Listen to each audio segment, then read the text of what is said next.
Thủy cơ hai tâm chỉ vì lấy cơ si in ninh li lấy chính ring cơ pa cơ cho cha rơ thiên hai rơ ước lung mơ sai cô thân ninh sơn cơ vai mơ khờ lấy mi rin chốt nai lấy cơ si chốt nai mi rin Adam a khờ vi lấy sát phun phong đơ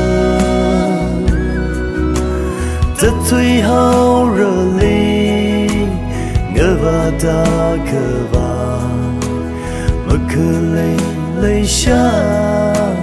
a tự ô thốt ly cấp băng tuy mờ hàng chốt ngài thu nở ly Adam chỉ vì sao cơ si mơ phùng rơ ngỡ câu khơ vài lơ khi ba khơ mơ lấy Adam chỉ vì lấy xa đốt phun rít na chốt nai lấy cơ si chốt nai mi rin Adam a khờ vi lấy sát phun phong đơ rất tùy hao rờ ly ngỡ và ta khờ và mà khờ lấy sát a tự ôm thốt ly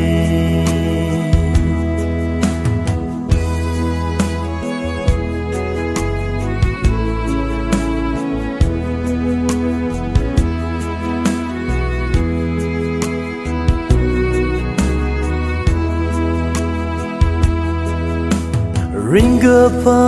ai nơ tơ du du nơ vơ mi ring cơ khờ nơ lấy xa đi vì nơ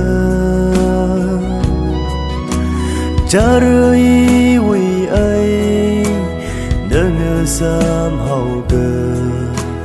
mi ring bay car cơ thơ ngơ xa rơ nơ chốt nai lấy cơ si chốt nai mi rin